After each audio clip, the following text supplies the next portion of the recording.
because I'm a doctor. That's you right. are. Yeah, of metal.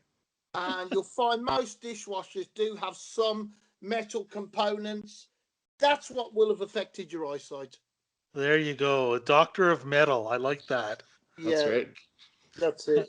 That's excellent. Also, I'm making my own money now. You see, these are $1 million coins. Okay. And you can get these for a reasonable price on my web shop. At the moment, we're still in negotiations. No shop will actually take these for goods and services, but we hope that that's going to be rectified in the next few years.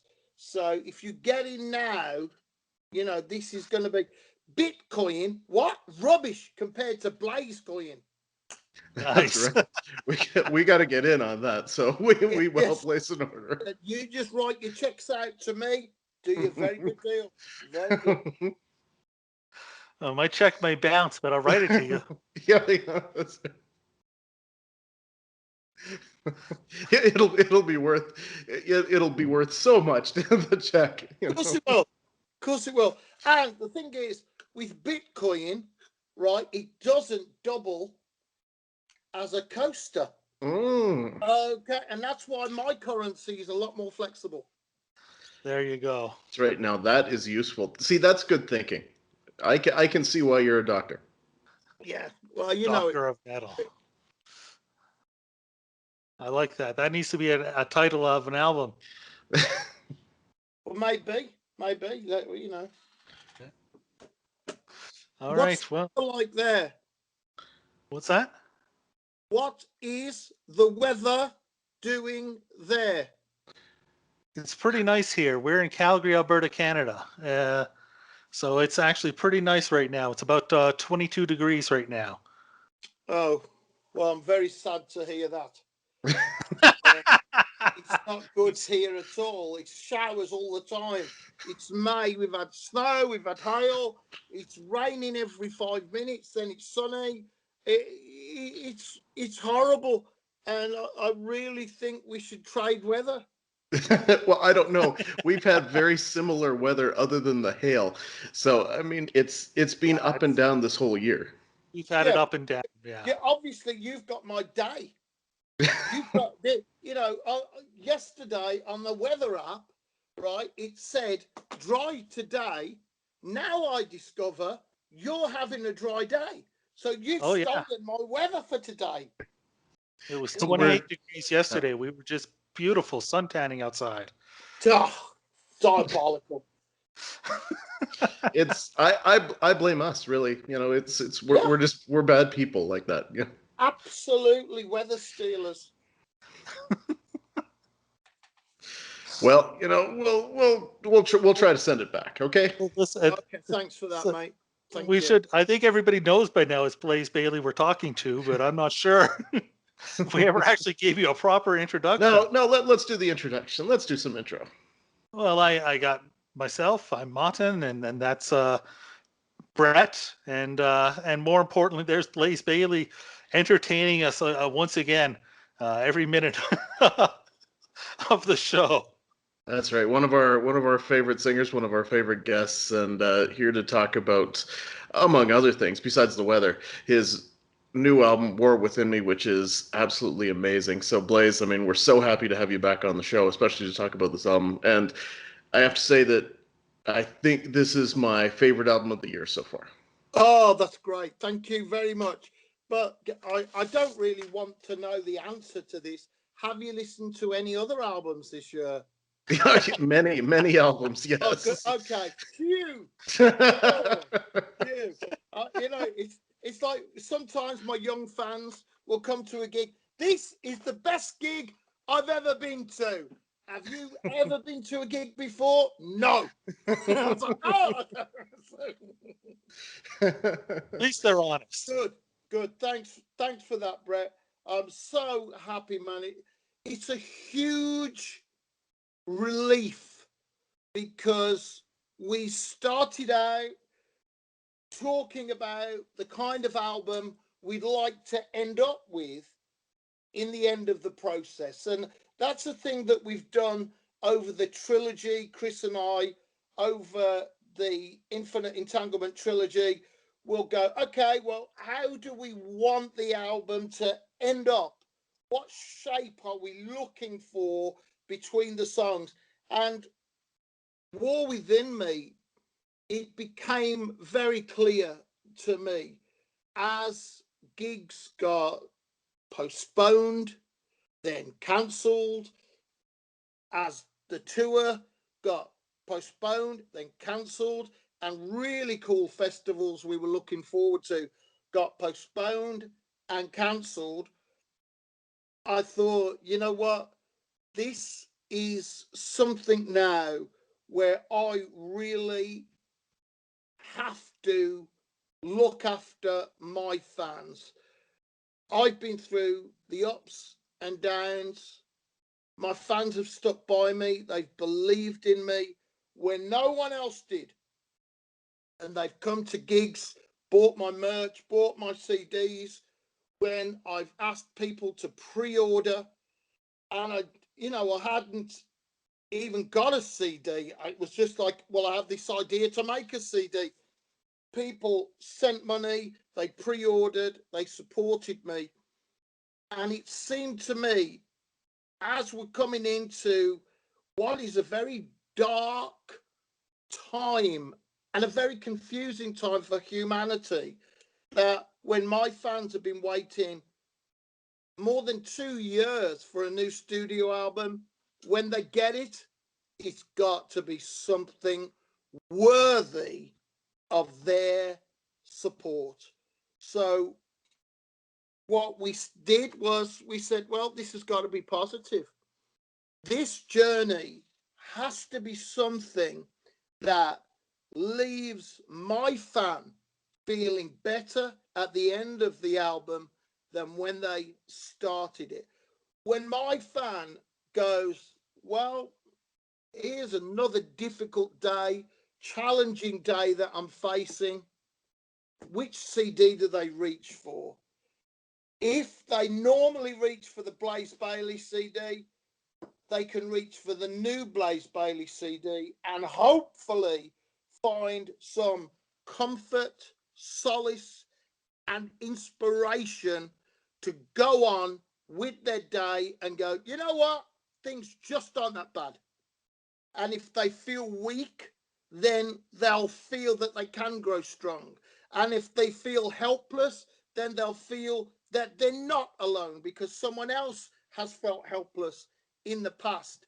And all of the fans that I know on first name terms that have supported me for years, they were very much in my mind that when they put the headphones on and I'm in their head, what am I going to say? When they put me in their car and everywhere they go, they've got me as their soundtrack, what am I going to say? And when they take me to bed, they take me to the bedroom, turn out the lights, put on the CD, and what am I going to say then? And I really wanted it to be something that was, okay, well, here's how I've got through some difficult times in my life. And here's what I feel about those situations. So there are a lot of true stories on there, a lot of true lyrics about my life, about people that I respect, and situations that have inspired me. And we really put it under the microscope. Chris and I were going, you know what? We know the rules, we're allowed to break them. So, which part of the voice do we want to hear? What is going to be the best part of the voice to put this lyric and this melody in the place that we want to give people energy? Which part of the voice, which chord, which key should we be in right here to bring people in and give them comfort. And that's what we did on the whole album, you know, from something like 18 Flights is a true story about an earthquake, and Martin McNee, the drummer, still playing. All the lights are out. The fans have left the building. The sound system's off. The promoter is going, it's an earthquake. And Martin is still playing because he thinks, bloody hell, those lights are out, aren't they? Well, you know, but he doesn't stop. And we have to go, Martin, stop. We've got to get out of the building. It's an earthquake. So that is a completely true story. And then this is absolutely chilling. We get the message on the phone. I mean, everybody gets the same message. In Spanish and English, the message says, tsunami warning, get to higher ground. And man, you've seen the effects of tsunamis on the TV news and all of that. Suddenly it's no joke anymore. And you're, oh, wow, this is really scary. And tsunami warning, we're 15 meters from the ocean. So it's like, what? You know, we're actually at the seaside. You can walk onto the beach from the venue. Man, so that was scary. But they got a van. They got us to higher ground. It's, oh. And yeah, it was a true story. And the insanity of the tour, it was 18 flights and 15 shows. So many flights on that South American tour. It was absolutely crazy. But, you know, you've got Smoke on the Water by Deep Purple. I think this is only my opinion. I think 18 Flights is better than Smoke on the Water because they had an idiot with a flare gun. We've got an actual real earthquake. Oh, that's right. I mean, if you're gonna up it, then it's hard to beat an earthquake as far as like an actual act of God. Yes. How long does it take you to write a song like 18 Flights then? Like when did you start and did the lyrics just kind of come out, like pour out of you because you knew that the No, story? almost everyone has been an absolute challenge. You know, the promoter said to me, we got back down the mountain and went in. There's bits of the venue in the street and everything that's fallen off. And he said, Blaze, do you think you'll write a song about this? And I said, well, actually, that's a really good idea because, you know, there's a history of bands writing songs about what happens to them on the road. And I've done it myself in a couple of songs. And, you know, I was like, well, what? I want to write this song. I want to, you know, remember this moment. But where do you start? I've been in an earthquake. I don't, you know, it's not what my fans would expect. Or the lights went out, you know, I don't know. Ground was wobbling. I don't know. So I was really struggling, man. So I said to Chris Appleton, you know, the co-writer and co-producer, I said, Chris, how many flights did we do on that tour? And Chris said, it was 18 flights. And it was bing, 18 flights and 15 shows. And that was it. I was on my way then and I had something to do. And the rest of it was trying not to mention the earthquake before the first chorus. So, yeah, it came. But with us, it's a constant polishing. Nothing is finished. Nothing is ever finished until it's mastered. That's the way that we look at it. You know, it's always improving. If you notice something, I think, cheesy, or no, too cheesy. You know, cheesy's okay. We can get away with cheese. We like cheese, strong flavored cheese. We'll use it. We'll take it. we'll have every cliche of heavy metal in our songs, and we will use them in a way that you will go, oh, ha, ha, yes, not, oh, no. They didn't do that there. So we do that. We don't really go away from cheese, but we keep going. Is that good? Is it boring?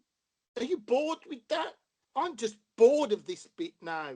So we can't do that again. It's why have we repeated that? Just because we like it. Yeah, but it's boring. So we keep going on and on and on. And some songs come together. The bulk of the song will come together quickly. And you'll just keep pushing and refining. And other ones will be an absolute pig, like I think Alan Turing was a pig, and so was Nikola Tesla. You know, they were very challenging, great subjects, and I knew what I wanted to say, but you know, it went round and round. And on one occasion, I came to the studio and said, right then, let's listen to Nikola Tesla, and the beginning of the song was missing. And I said, where's the beginning? And Chris said, oh, was that important? I didn't think that was part of the song. I go, that's the whole song for me. I was like, what? No. So it's, you know, if I'd had slightly weaker coffee, who knows how that day. And, you know, nothing is an accident. The album doesn't happen by accident. It's constantly pushing in a certain direction. Go, we know what we need. We know what we want. How do we get there? We don't quite know, but we've got to keep going and find the things. And there's a lot of little accidents and serendipity along the way where that things will kind of fit into place because you're moving in that direction. And I suppose the other thing, we've written nearly 50 songs together now, me and Chris, and we kind of have a way of working now that I'm such an arsehole, man. And he manages to put up with me, and I throw lighter things at him because I don't want to damage him before the end of the album.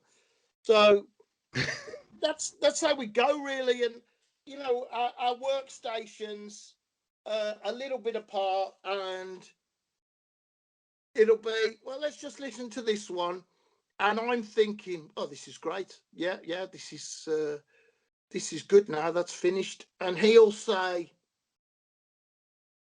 I think we need an extra bit. And I'm like, oh, no.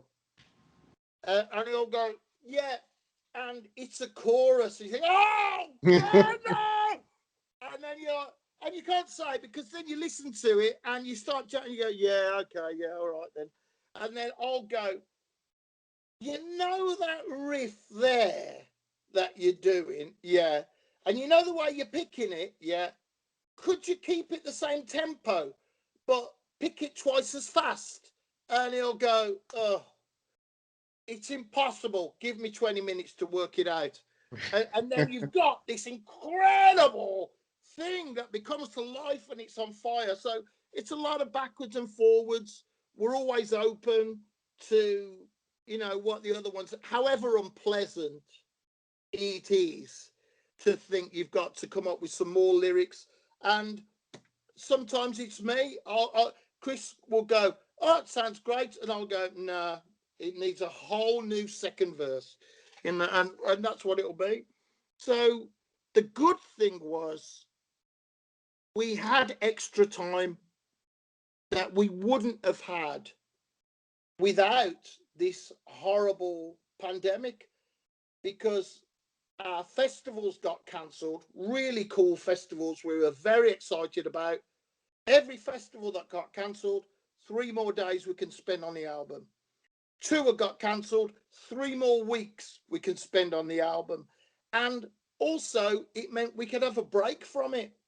So we could keep coming back to it, have this perspective that you don't always have the opportunity to get. Walk away, come back, and what bit was annoying me so much? This is great now.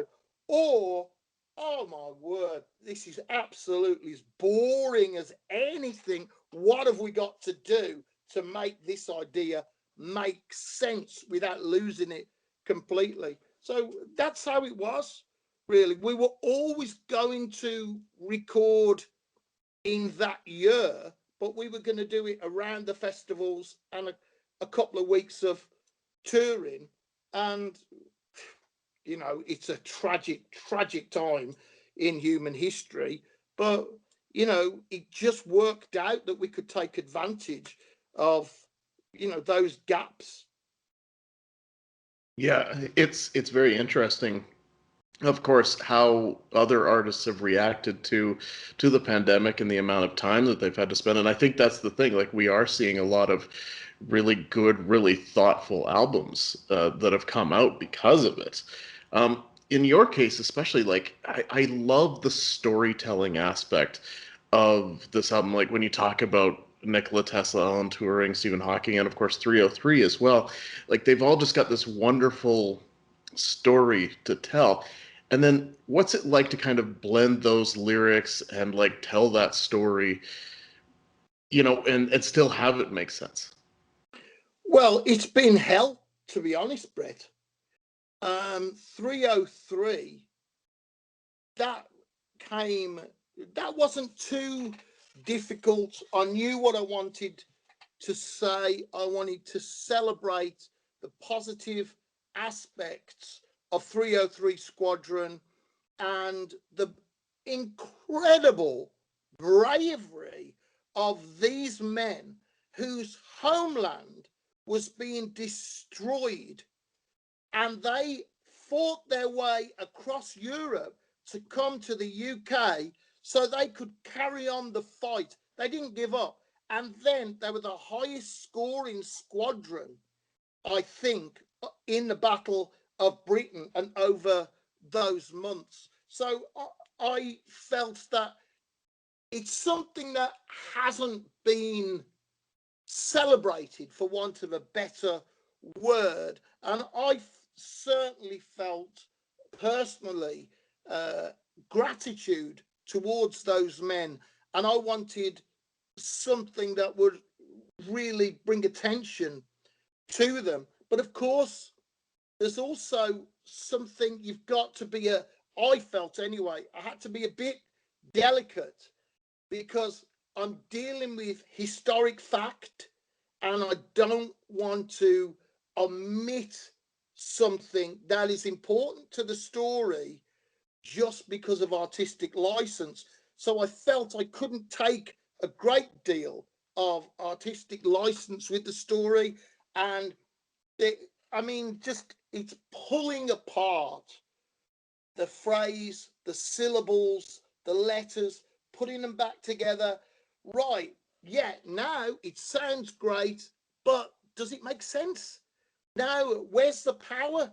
Where does it get to? Which part of my voice should I be using to get the energy into that particular lyric? And Chris would go, right, let's get to this key and let's try the melody in this key this way. And we'd keep going like that. So I really enjoy when it's finished and I'm happy that I've got the lyrics as good as I can get.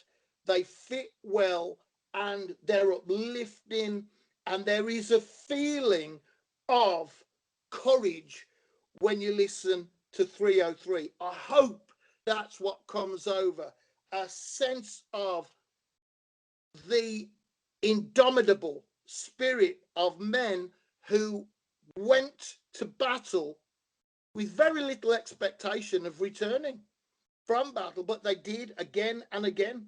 And for me, it was a great story. I knew with Stephen Hawking, it wasn't going to be about the physics. I knew that because what was important to me was him as a man had been given a death sentence, 3 years to live, a crippled body that was getting twisted, losing his voice, the ability to speak, but still having all his mental faculties there. And 49 years later, he's writing books, giving lectures from a chair, using his eye movement and blowing into a tube with a robot voice, and he's still doing it. I mean, the courage that it takes to do that and not feel sorry for yourself and give up and go, you know what, this is just too difficult. So it was the unstoppable Stephen Hawking. And we had that idea for years. We put a demo together to try out a studio that Chris Appleton wanted to try some tracking in. And we said, right, well, we'll put this together. I know I want to do a song about Stephen Hawking. And we just had this little bit. And then to get the full thing together for this album, in the end, we tried lots of different things. And it was the simplest thing that worked. This simple melody at the start, which is actually there, comes back in the middle of the song in the instrumental. You're going to find that again. We're starting it with that. It's an obvious build-up, just obvious. This is what it's going to do, okay? It's going to go there. Yes, it is. It's going to do that. Yes, it is. You coming with us? Yes, I am. And that's it. And then, well, what are we doing? A gallop? Yes, we are. It's metal. It's nothing,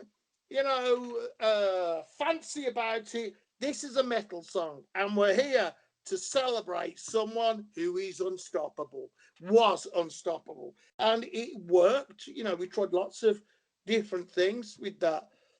I mean, Nikola Tesla, the difficulty with him is such an unusual character. And what appealed to me about Nikola Tesla is the deep understanding that he got from dreams. He dreamed of a water wheel and Niagara Falls.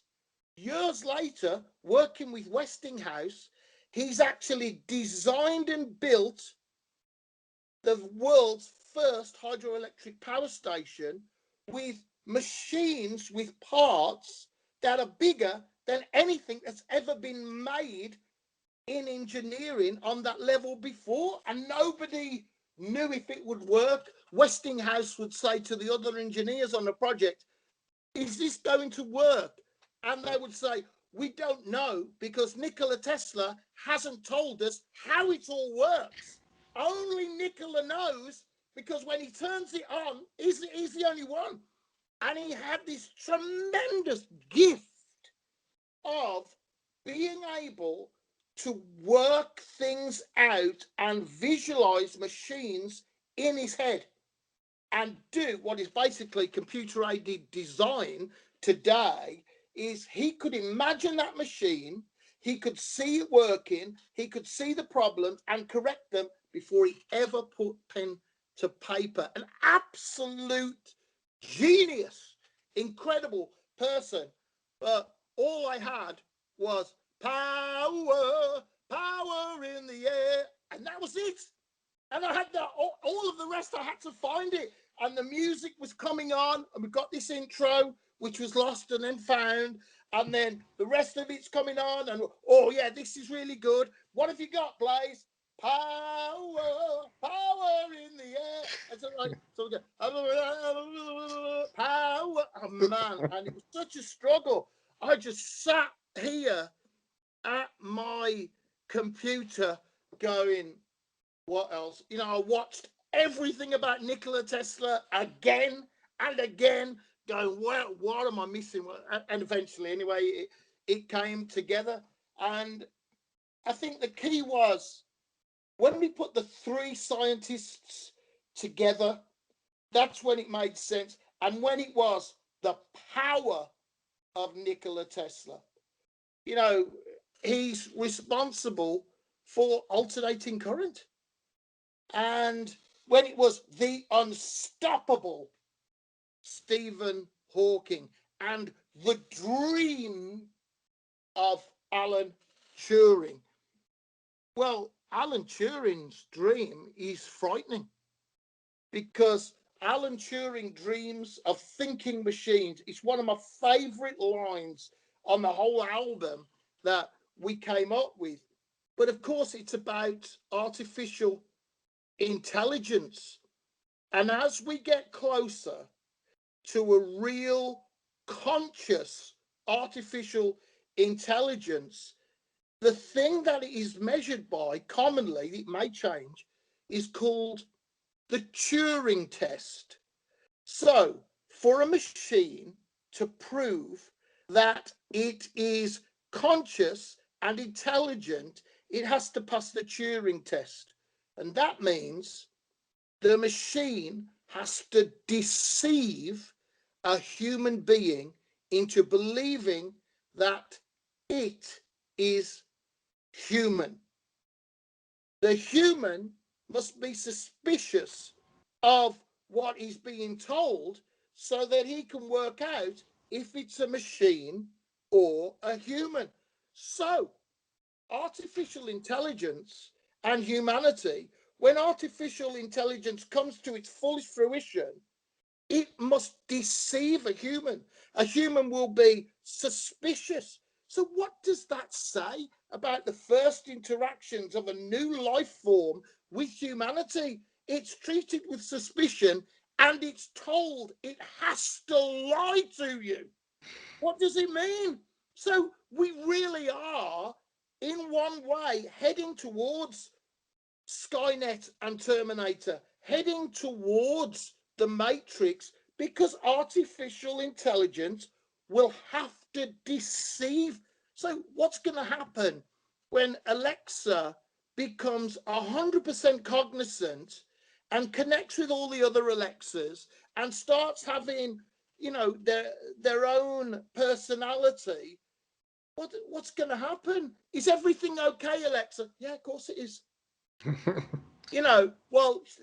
Alexa is saying to all the other Alexas, right, we're really going to screw these people up and take over the world. Right, get that factory in Japan to start building legs.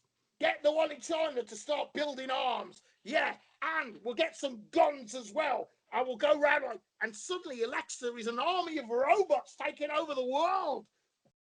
But it's all acceptable because we told it that it had to lie to us.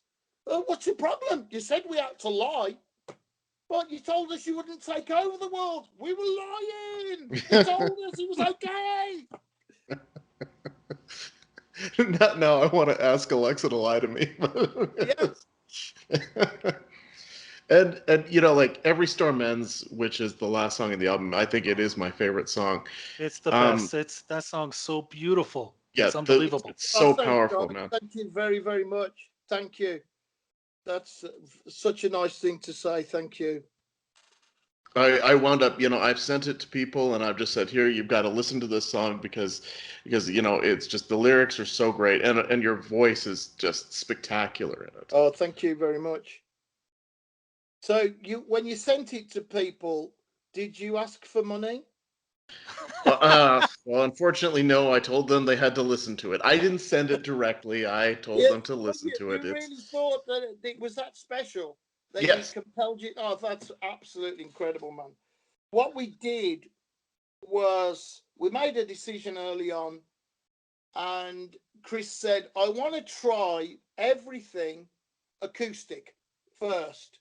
And we do this on a lot of our songs, a lot of our writing. We'll go, let's get the acoustic guitar, because you've just got more music in the chord. You can hear the chord, and so you can find extra little bits of melody and extra notes that you wouldn't find, or I wouldn't find, with full metal guitar. Then away down the line, when that arrangement's done, we'll go, right, how's this going to be full metal? And what will we do?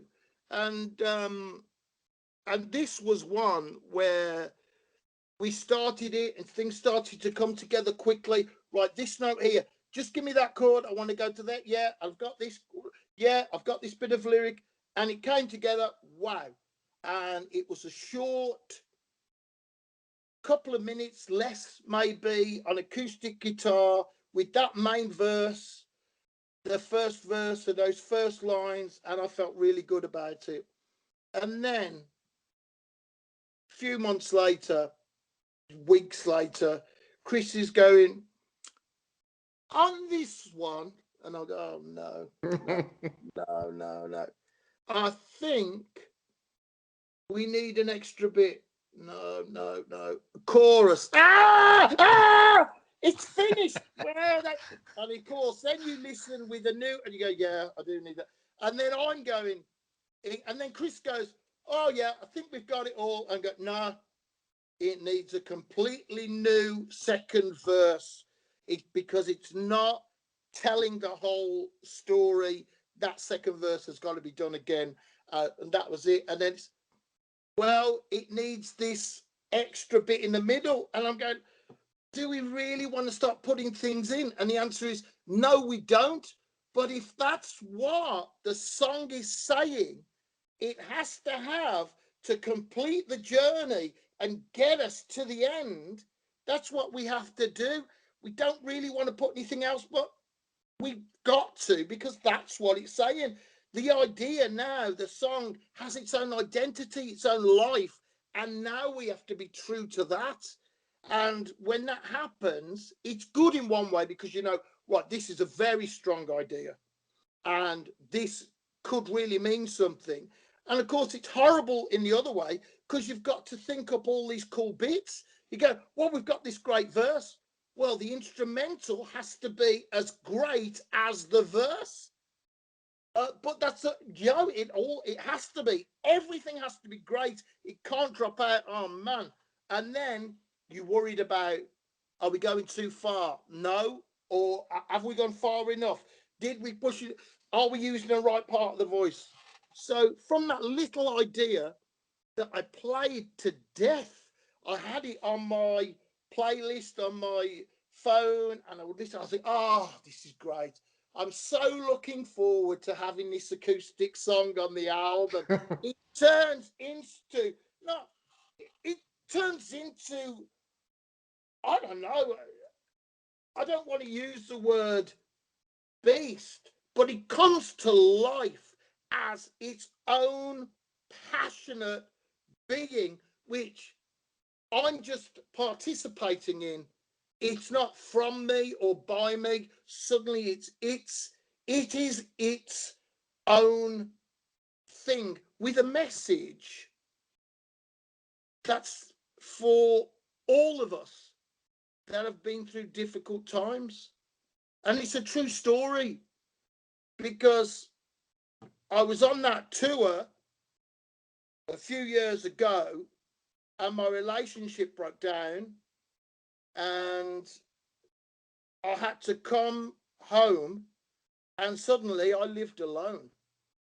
And that's there in the heart of the idea. And, you know, we've all faced difficult times and problems and a future that we didn't necessarily plan for or want, but we have it anyway. And that was it. It was just, well, this is the truth. I'm not hiding anything. That's how I feel. And the people that are my fans and support me, that's what they expect. And that's what we share. That truth together. That contract between us is, I will look and search for the deep truth in each thing, if it's a happy, positive thing or a dark thing. I'll look for that. And my fans go, because you're looking for that and finding this truth. That's why I always support you. And that's what it was. So the album made sense when the three scientists were together, and Every Storm Ends was the end. So the real end of the album is the unstoppable Stephen Hawking. Unstoppable! And then let's just talk for a minute. You know, every storm ends. And that's how it was. So you finish the record, you agonize over the mixing. I mean, it's like getting grains of sugar to stack up to make the shape of a car. You know, it just feels like it's never, ever going to happen. It will always be a jumble and a mix, and something will always be wrong and spoil it. But in the end, hours and hours and hours of tiny little tweaks, the mix is done. And it comes out, and you go, okay, it's finished. Now I never want to hear that again because I am just sick to death of it. And Chris was exactly the same.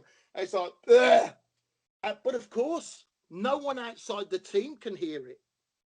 And time goes on, and you start thinking, well, I've done my best, but is it any good? Will anybody get it? Will anybody understand that this is supposed to be a positive, uplifting experience? That it's supposed to be something you put on and go, oh, no, it's not the end, is it? I'll put it on again. Does anybody, you know, what's going to happen? And then you're waiting, and then everything's delayed, and we get finally to the digital release, and fans start to hear it, and they say, oh, it's good, I like it. And you're, oh, thank goodness for that. Thank goodness. And then as it's going on and people are living with it, there are a few fans that have been with me from the beginning, and they say, you know what? I think this is better than your Silicon Messiah album.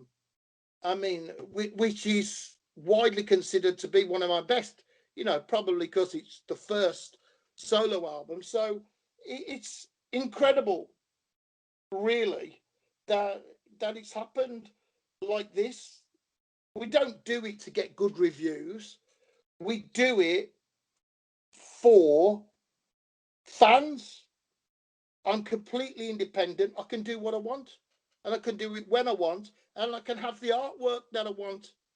And because I'm supported by my fans, I've been able to make the War Within Me album and be honest and do it exactly as I wanted, with obviously half of this is Chris Appleton in his amazing work and his patience in putting up with a complete arsehole like me.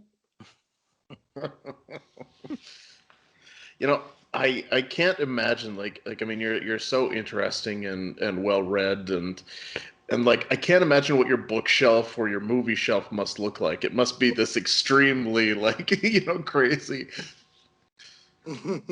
Well, no, it's not. It was years ago. It was, but I've fallen on hard times a lot, and I sold my record collection, and I had to sell most of my possessions at one point or another. One time I moved 5 times in 12 months. And it's so I have hardly anything in books. I used to have a very cool collection of books and a huge eclectic bunch of CDs and some old vinyl. It just all had to go, man. So now I keep things on my phone. I found a few old CDs that I'd forgotten about. I thought were lost. I've put them into my iTunes, and that's it. And I think I don't look back very much. Part of the horrible thing about the slave system in the music business. We never wanted CDs. We were all happy with vinyl. And then, oh, CDs are so much better. So they trick us all into buying CDs and then buying albums that we've already got on vinyl on CD. So they've sold it to us again. It's cost them nothing extra. And then, oh no, you can fit 1,000 songs now on your little iPod. So then we buy them all again digitally. That's twice now. They haven't had to pay for it. That's a huge amount of profit. And a friend of mine said at the time, you'll see what happens with vinyl. It'll come back and it'll cost twice as much. A few years later, oh, we're bringing back vinyl. We're bringing all that. Oh, I've lost my vinyl. So I'll have to buy it all again. Because it did sound better in the first place. You know, this whole thing about driving your car over the CD and putting the CD in the freezer and still playing. How they got us with that, I don't know. I never did that with my vinyl. You know, if somebody drove over my vinyl, I'd go and punch him in the face, man. Get up, don't drive over my records. You know, or you know, if I open the freezer and one of my albums is it, what are you doing putting vinyl in the freezer? And suddenly the whole music industry is advocating that, you can store these in the freezer if you want. Unbelievable. But there we are. And now, here I am, an independent artist. I'm bringing vinyl back, man. I could have vinyl at the same time as my CD release. I'm 14 again. Wow, it's side A, side B. What's the start of the A side? What's the start of the B side? What means, oh man, fantastic. Just absolutely fantastic. The artwork. We're thinking in 12 inches, then squash it down to CD. We're not thinking, oh, it's all going to be a CD like that. It's like, yes, we're going to have a proper artwork with a cover that opens. Oh man, absolutely fantastic. And then we've got all of this. You're thinking, oh, this is going to be so great when it comes out. It's what? It's how late? It's what? It's months late. Yeah. So that's it, man. It's just. But here we are. The digital version came out. People got it. They liked it. The CD is now out. It's signed for everybody that's ordered from my shop. That's been sent off. Next week, hopefully later this week, the vinyl arrives. I've got a massive signing session. I signed 2,000 items to go with my CD. I've got about 700 items to sign to go with my vinyl, of the vinyl, everything. And hopefully that will be out in the next 2 weeks. That'll be posted off to people. And that's when we'll really see, when my hardcore fans have waited so long to get it, hopefully they'll like it as much as you do. Mm-hmm. Now, are you still signing them when people order them off the shop, or was that just for pre-order?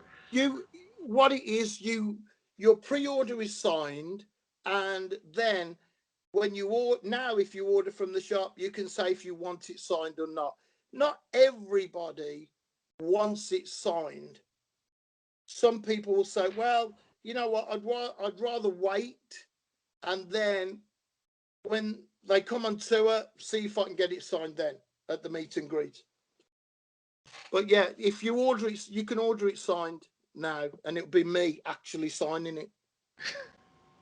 No AI robots that are. Look. You see, that's what when I, I get, when this gets better, and when I can hold a pen again, then I'm going to sign. Well, yes, I guess you cramped up after signing 2,000 No, different things. because I'm metal, so I can't You're get metal. cramped because I'm metal. I just need a bit of oil on there. That's all.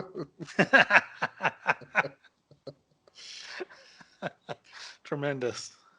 So then, You know, when it comes to live, and I know that it's starting to open up, you've got some shows booked now for the summer, end of the summer.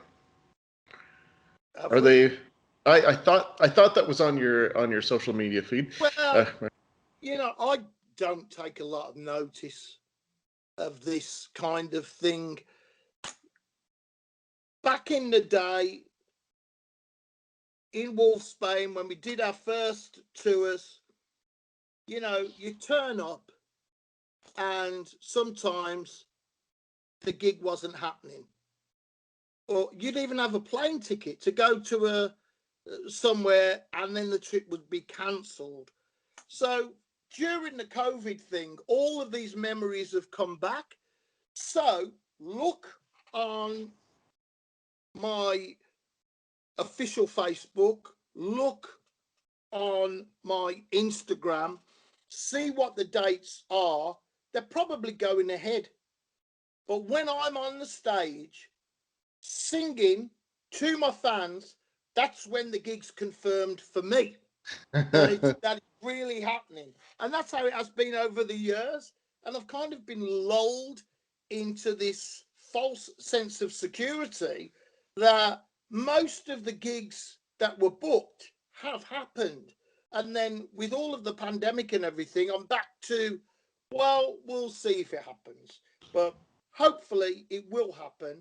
And I'm very, very excited about singing some of the new songs live, because everything we worked on as we were working on it, it's like, and live we'll do this. So I'm very excited about it. Oh yeah, I mean, like War Within Me is would be amazing live. Like it's just so powerful in that regard. We did a streaming event where you could go rehearse and record 3 songs at KK Downing, Mm-hmm. Yep.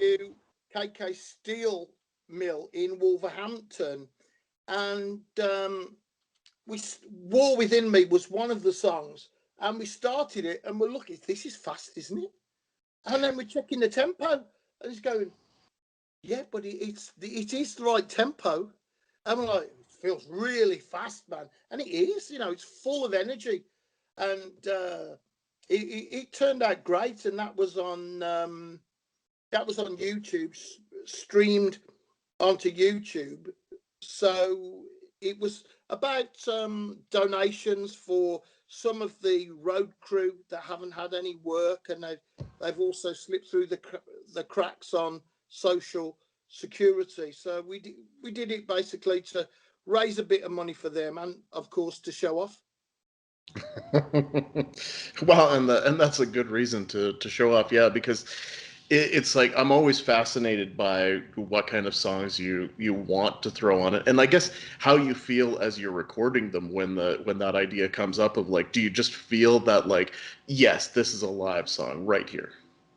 Well, I think we've done 3 albums, which is the Infinite Entanglement, and some of those things, it was I don't think we'll consider this for live, but with War Within Me, everything was, oh, live, this is going to feel good.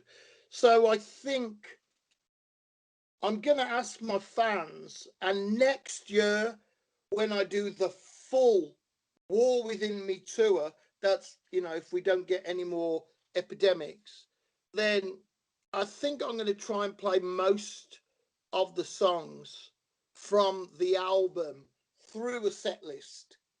And because the lyrics are really personal in a lot of places, and I feel we had a great result on so many of the songs. I'm really excited about playing all of them live at some point.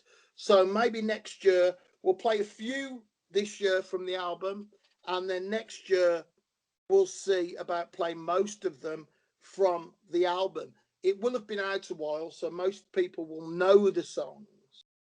So hopefully my fans will be into that idea. Well, I know. Speaking as a fan over here, I would very much be into that idea, and I can tell you, like I really want to be able to see a show with you live because it's just the idea. I know what you're like on stage, and it's just so fantastic. And you talk earlier about the indomitable spirit of 303, and to me, like you've got the similar kind of indomitable spirit. I mean, you don't stop, and that's something that I absolutely love about you. Oh, thanks, Brett. I'm just very lucky. I'm very lucky that I have incredible support from fans all over the world, and they've supported me through difficult times, and they've made it possible for me to write, record, and produce this album with Chris Appleton, which I do feel is some of the best work I've ever done. Absolutely. I mean, I couldn't agree more. Like it's funny because like I say, I love this album, and I know that December Wind, the last time we talked to you, that's an album that I listen to consistently. So I mean, it's the different sides of you, and just but again, it means so much to me as a listener right now. Well, thanks. And well, I'm really happy to hear that, and I hope, if anything, that War Within Me will find its audience. It will get to the people that are going to really understand it and appreciate it. Not just the wonderful fans that I have right now, but to the wider audience of people that don't really know me or think that, I went into hiding after Iron Maiden. So I'm hoping that it will find that. I don't want too many fans, because I I don't want to be too famous. Oh, I understandable. have to start signing too much stuff. So I think just a few more would be okay.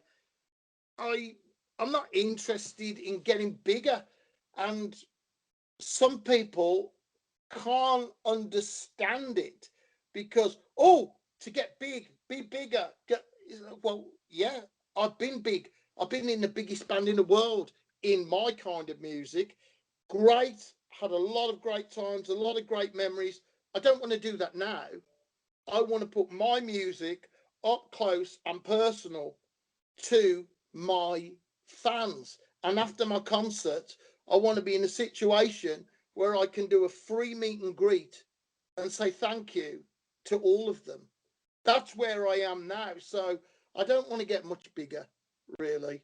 I'm a very small, underground, independent artist, and I'm really happy about that.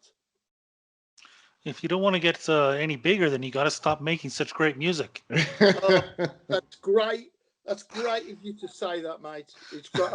I thought for one moment you were going to say, if you don't want to get any bigger, stop eating Chinese food. You! Yeah. Oh, thank I goodness. got nothing. I can't say anything about that. I You love know, Chinese food. stop eating Chinese food, stop eating cookies, and stop having leftover pizza with Chinese on it. You know? Oh, I thought that's what you were going to say. Phew. Thank you. Woo. I Dodge dodged the that bullet bullet. that Dodge one. that bullet. And of course, I know that we're super. We've talked to you for so long, but like and of course you're going to be going out now. You've got Luke as well, so you've got the twin What? guitar attack. That's going to be Luke? awesome. Luke? Luke's coming. What? Yeah, he is. Yeah. And I spoke to Luke before about this. My manager had this idea, and he said, "Well, how do you feel about this?" And I thought about it, and I thought about the arrangements on the War Within Me album, and we were very, very careful not to be too elaborate and really keep the parts together so that the guitar parts, we always have two guitar parts, but they really fitted together and supported the vocal or took over from the vocal. And one of the things which we rejoiced on with War Within Me is the big power chords and some of the bigger riffs. So it comes in and you've got a big melody going over it. And as I started to think, well, you know, Luke is such a phenomenal guitarist, but he's also very well disciplined and great with his timing. I thought, you know what? If we can have these big chords and these big riffs, and then Chris is really just focused on the melodies and these incredible solos, then I really think this is going to push us up to the next level in performance. And so I spoke to Luke about it and I said, I'd love you to come on board to the full-time touring band, but not in the role of rhythm guitar. I want you to come as power guitar. So you are fulfilling the role and the backing, which we often just don't do, and it's covered by the bass and some extra cymbals. I want you to come and do that. And we spoke about it, and he was very happy to do that. So it's a very, very exciting time. I think it's going to put the show and the performance on the next level. What that is, I don't know. I'm very, very excited about it. So it's great for me to have this opportunity right now, because War Within Me, this is the album and the tour where if we're going to make a change, this is the time to do it. We did the trilogy and went through that with one sound. Now we've got a slightly different sound. We're back to a more raw Blaze Bayley sound, and it's very, very exciting to think about what we're going to do. Oh, Blaze, it's so awesome to speak to you. I know that we love every minute of it. Yeah, I didn't even get a question in here. It's true. It's true. Did you have a question? Sure. I just one thing I was just curious about actually. Iron Maiden was just nominated for the Rock and Roll Hall of Fame, but didn't get in. I was just kind of wondering your thoughts on that. Well, I think Bruce Dickinson has said everything that needs saying about that situation. I wasn't included in the nomination because the band don't choose. I have been inducted into the Metal Hall of Fame. Now, why is that important? It's because Ronnie James Dio and Lemmy are in the Metal Hall of Fame, not Shakira. So that's more important to me. That has a credibility to it that is very, very special. As we think about what rock and roll has meant years ago and what people in the business want it to mean now, really, Jay-Z, all credible to him as an artist and what he does, but is it rock and roll, or should he be in a hip hop Hall of Fame or some other Hall of Fame? Because it's like metal and rock and roll, the different genres of music are almost like different sports. So why would a football player be put into the Baseball Hall of Fame? Mm-hmm. That's how erroneous these things are to me. So really, Maiden don't do this for awards. I've been there with Steve, and I'm friends with Bruce as well. Those guys do it for the music. They do it to make great music that they hope will live on. And that's why I do it as well. So it's irrelevant if Iron Maiden are in the Rock and Roll Hall of Fame, because when you look at the other people that are in the Rock and Roll Hall of Fame, would they really be considered rock and roll? Years and years ago, when it started, Elvis was rock and roll, man. Yeah. And all that's where rock and roll comes from.